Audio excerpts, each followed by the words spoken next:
Assalamualaikum warahmatullahi wabarakatuh. Kisah Uwais Al-Qarni, pemuda yang terkenal di langit. Kisah ini bercerita tentang seorang pemuda yang bernama Uwais Al-Qarni, yang hidup pada zaman Nabi Muhammad SAW. Nama Al-Qarni yang disematkan padanya memiliki arti dalam bahasa Arab, yaitu penghuni langit. Melalui kisah ini, kita akan mengenal sosok Uwais Al-Qarni, yang namanya sangat terkenal hingga ke langit.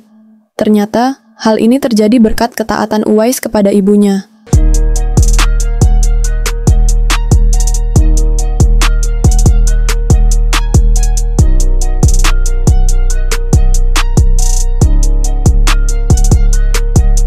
Uwais adalah pemuda dari negeri Yaman.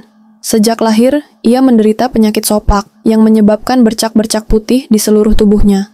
Meskipun begitu, Uwais adalah pemuda yang saleh dan giat bekerja. Setiap hari, ia menggembalakan domba milik tetangganya untuk memenuhi kebutuhan hidup bersama ibunya. Uwais tinggal berdua dengan ibunya yang lumpuh dan buta. Meski hidup dalam kemiskinan, Uwais selalu bersyukur dan sangat menyayangi ibunya. Ia selalu berusaha memenuhi segala permintaan sang ibu. "Uwais, anakku, kemarilah sebentar," panggil sang ibu. "Baik, ibu. Ada yang ibu butuhkan?" jawab Uwais. "Anakku sayang, mungkin ibu sudah tidak akan lama lagi. Ada satu keinginan ibu yang sangat ingin terwujud." "Jangan berkata seperti itu, ibu. Katakanlah padaku, apa permintaan ibu itu?" Sebelum saat itu tiba, ibu ingin sekali melaksanakan ibadah haji. Mendengar permintaan ibunya, Uwais hanya terdiam, merenung. Dalam hatinya ia bertekad, "Aku sangat ingin mewujudkan permintaan ibu. Mohon ibu bersabar hingga saat itu tiba. Aku akan mencari cara agar kita bisa pergi ke Mekah untuk melaksanakan ibadah haji," jawab Uwais. "Oh, terima kasih, nak," kata ibunya dengan haru. Sang ibu sangat bahagia dan memeluk Uwais sambil menangis. Dalam hati, Uwais pun berdoa, "Ya Allah, bagaimana cara hamba membawa ibu yang lumpuh dan buta ke Mekah?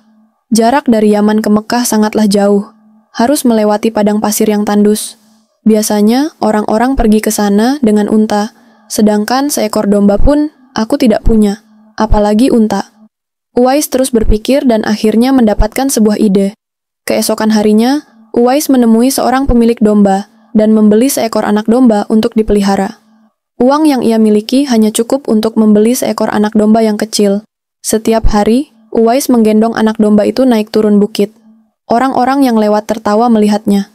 "Hei, coba lihat itu. Apa yang dilakukan Uwais dengan anak domba itu? Dasar orang aneh," kata mereka. Namun, Uwais tidak menghiraukan cemoohan orang-orang. Yang ada di pikirannya hanyalah ibunya. 8 tahun berlalu, dan tibalah musim haji. Anak domba Uwais kini telah tumbuh besar dan beratnya mencapai 100 kg. Begitu pula dengan Uwais. Tubuhnya semakin kekar dan bertenaga berkat latihan setiap hari. Beban berat domba yang ia pikul tidak terasa lagi. Kini, semua orang menyadari bahwa apa yang dilakukan Uwais adalah wujud pengorbanannya kepada sang ibu. Uwais pun menggendong ibunya dan berjalan kaki dari Yaman menuju Mekkah. Subhanallah, betapa besar cinta Uwais kepada ibunya. Sesampainya di Mekkah, Uwais tetap menggendong ibunya untuk bertawaf di Ka'bah. Di hadapan Ka'bah, ibu dan anak itu pun berdoa, "Ya Allah, ampunilah semua dosa ibuku." "Bagaimana dengan dosamu sendiri, anakku?" tanya sang ibu. "Jika dosa ibu terampuni, maka ibu akan masuk surga. Cukuplah ridha ibu yang akan mengantarkanku ke surga," jawab Uwais. Allah Subhanahu wa Ta'ala mendengar percakapan ibu dan anak itu. Seketika, penyakit sopak yang diderita Uwais sembuh, menyisakan satu bulatan putih di telapak tangannya sebagai tanda. "Alhamdulillah, terima kasih ya Allah." Sekembalinya dari Mekkah, Uwais meminta izin kepada ibunya untuk pergi ke Madinah. Uwais sangat ingin bertemu dengan Nabi Muhammad SAW. Dengan berat hati, ibunya mengizinkannya berangkat. "Setelah urusanmu selesai, cepat pulang ya, nak," pesannya. Sesampainya di Madinah, Uwais segera mencari rumah Nabi Muhammad SAW.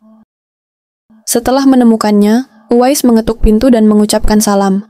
Tak lama kemudian, istri Rasulullah, Aisyah radhiyallahu anha, keluar dan membalas salamnya. "Apakah saya bisa bertemu dengan Rasulullah Shallallahu Alaihi Wasallam?" tanya Uwais. "Maaf sekali, Rasulullah sedang tidak berada di rumah," jawab Aisyah. "Beliau sedang berperang, dan belum pasti kapan kembali, mungkin sebulan atau beberapa bulan lagi." Uwais dihadapkan pada dua pilihan, menunggu kedatangan Rasulullah atau segera pulang ke Yaman. Bayangan ibunya yang sudah tua muncul dalam benaknya. "Baiklah, kalau begitu, saya pamit dulu," kata Uwais. "Ada seorang ibu yang tak bisa saya tinggalkan lama-lama di rumah. Tolong sampaikan salam saya kepada Rasulullah Shallallahu Alaihi Wasallam jika beliau sudah kembali dari perang. Terima kasih." Dengan perasaan haru dan sedih, Uwais kembali ke Yaman. Di satu sisi, ia sangat ingin bertemu Rasulullah Shallallahu Alaihi Wasallam. Namun di sisi lain, ia sangat mengkhawatirkan kondisi ibunya. Akhirnya, ia memilih untuk segera pulang ke Yaman. Peperangan telah usai, dan Nabi Muhammad Shallallahu Alaihi Wasallam kembali ke Madinah. Aisyah radhiyallahu anha menceritakan kepada beliau tentang seorang pemuda yang datang mencarinya. Nabi pun bersabda bahwa Uwais adalah pemuda yang sangat berbakti kepada ibunya. Karena ketaatannya kepada ibunya, nama Uwais sangat dikenal di kalangan penduduk langit. Seperti disebutkan dalam hadits Sahih Muslim, Syarah An-Nawawi 2542, beliau adalah sebaik-baiknya tabi'in, yaitu Uwais Al-Qarni. Suatu ketika, Nabi Muhammad Shallallahu Alaihi Wasallam berbincang dengan Umar bin Khattab dan Ali bin Abi Thalib, lalu bercerita tentang Uwais Al-Qarni. "Apabila kalian bertemu dengan Uwais," ujar beliau, "mintalah doa dan istighfar darinya, karena dia adalah penghuni langit. Perhatikan telapak tangannya, di sana ada tanda berwarna putih. Dahulu, sejak lahir, ia menderita penyakit sopak. Namun, karena kesalehan dan ketaatannya kepada ibunya, Allah Subhanahu wa Ta'ala menyembuhkan penyakitnya." Ketika Uwais wafat, terjadi peristiwa yang menggemparkan. Banyak orang yang hadir mengurus pemakamannya. Mereka adalah penduduk langit yang dikirim oleh Allah Subhanahu wa Ta'ala. Subhanallah, sungguh mulia sosok Uwais Al-Qarni ini. Demikianlah kisah Uwais Al-Qarni, pemuda yang namanya harum di langit karena ketaatannya kepada ibunya. Allah Subhanahu wa Ta'ala meninggikan derajatnya. Dari kisah ini, kita bisa mengambil pelajaran berharga bahwa berbakti kepada orang tua adalah kewajiban yang sangat mulia. Semoga kisah Uwais Al-Qarni ini menjadi pengingat agar kita senantiasa mendoakan kedua orang tua setiap waktu dan semakin taat kepada mereka.